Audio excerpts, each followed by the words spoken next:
सीधी जिले में हुए बस हादसे के बाद भी प्रशासन सबक नहीं ले रहा। ग्वालियर में ग्रामीण इलाकों के लिए बसें ओवरलोड चलाई जा रही हैं। इनमें क्षमता से अधिक यात्रियों को बैठाया जा रहा है। ऐसे में कोरोना काल में भी यात्री सोशल डिस्टेंसिंग के बगैर सफर करने को मजबूर हैं। इतना ही नहीं, जिले में कई बसें खस्ता हाल स्थिति में सड़कों पर दौड़ रही हैं। बस स्टैंड पर बसों का जायजा लिया हमारे संवाददाता राज सेन ने। जिले में हुए बस हादसे के बाद भी हम सबक नहीं ले रहे हैं। हालात जस के तस हैं। इस वक्त हम ये ग्वालियर के एक निजी बस स्टैंड पर हैं। आप देख सकते हैं जो ग्रामीण क्षेत्र हैं वहाँ के लिए जो बस सेवा है वहाँ क्या हालात है। आप देख सकते हैं अंदर का नज़ारा कि कोरोना काल है, जिस तरीके से सोशल डिस्टेंसिंग होनी चाहिए वो नहीं है और सवारियां लगातार चढ़ती जा रही हैं। हम अंदर का नज़ारा दिखाना चाहेंगे। आप देख सकते हैं महिला जो सवारी है वो अंदर प्रवेश कर रही है, हाथ में उनके साथ सामान है।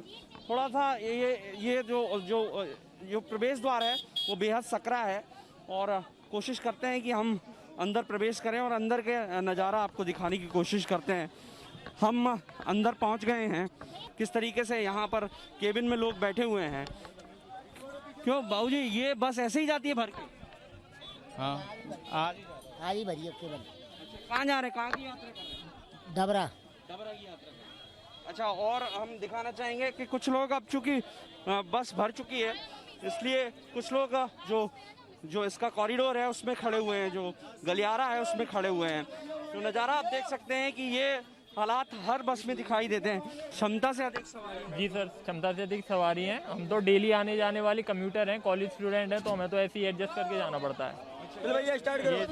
बिल्कुल, लोग बता रहे हैं कि इसी तरीके से उन्हें बसों में परेशान होकर जाना पड़ता है। हम और आपको तस्वीरें दिखाएंगे। पीछे की कुछ बस है जो ग्वालियर से अमोला यानी कि ग्वालियर का जो ग्रामीण क्षेत्र है वहाँ के लिए कुछ यात्री सफ़र कर रहे हैं। वो तस्वीरें हम दिखाने की कोशिश करते हैं कि क्या आलम दूसरी बस में है। ये दूसरी बस है। आप तस्वीरें देख सकते हैं कि ये किस तरीके से लोग बैठे हुए हैं और जैसे जैसे ये ग्वालियर से मूव करेगी यानी कि अन्य जो यहाँ से जो ग्रामीण क्षेत्र की तरफ जाएगी तो इसके हालात और भी बदतर होते जाएंगे। कई बसें ऐसी भी हैं जो कंडम स्थिति में है, जिनकी चेकिंग परिवहन विभाग कभी कभार करता है और उसका फ़ायदा उठाते हुए ये सवारियों के साथ मनमानी भी करते हैं। कैमरामैन करणवासी के साथ प्रहलाद सेन, बंसल न्यूज़ ग्वालियर। तो वहीं सीधे में हुए बस हादसे के बाद अब परिवहन विभाग अलर्ट मोड पर है। जबलपुर में परिवहन विभाग ने 3 दिन का विशेष अभियान शुरू किया है, जिसमें विभाग उन बसों पर कार्रवाई करेगा जिनमें मेंटेनेंस नहीं है और जो ओवरलोड बसों को चला रही हैं। साथ ही विभाग बसों के मालिक के साथ भी बैठक भी करेगा, जिसमें आवश्यक निर्देश भी दिए जाएंगे।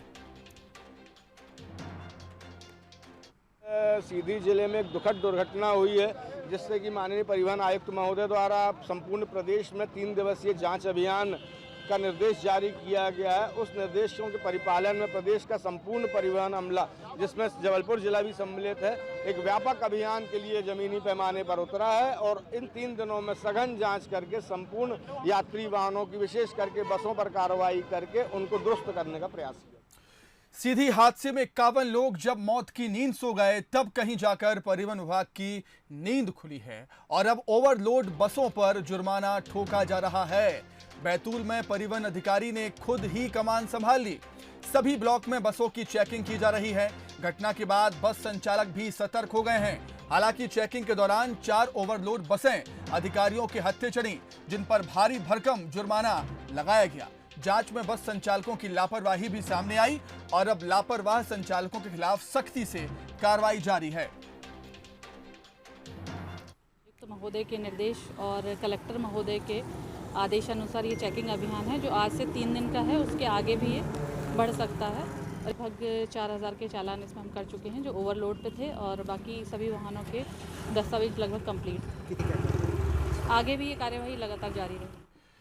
वहीं सीधे में हुई घटना के बाद बुरहानपुर में भी आरटीओ विभाग ने ताबड़तोड़ कार्रवाई की। कार्रवाई के दौरान कई अनफिट बसें देखी गईं। किसी में स्पीड गवर्नर नदारत रहा तो कई बसें ओवरलोड रहीं। बताया जा रहा है कि आरटीओ अधिकारियों की साठगांठ से सभी बसों को परमिट मिल जाता था और ये बिना किसी डर के बेधड़क दौड़ रही हैं।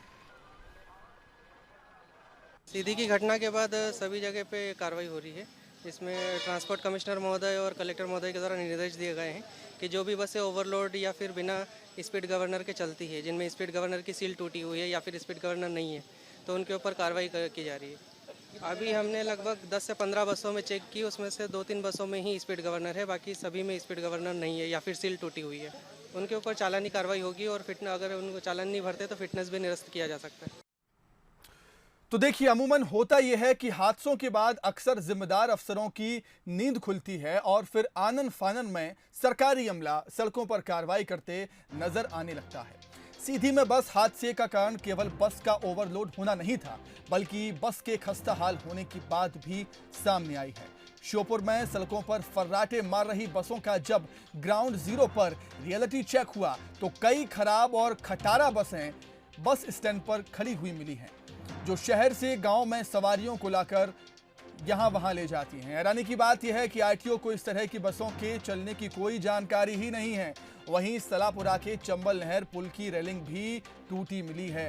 लगता है श्योपुर के जिम्मेदार अफसर अब यहां भी किसी हादसे का इंतजार ही कर रहे हैं।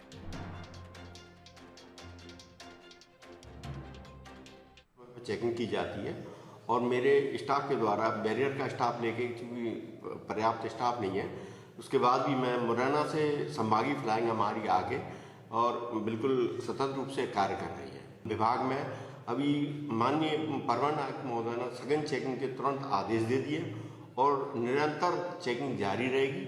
उस समय पे मैं और मेरी फ्लाइंग और स्टाफ सघन चेकिंग करेगा। कंडम बसें नहीं है यहाँ पे, अगर भी आप कह रहे हैं तो मुझे आप नंबर दें, मैं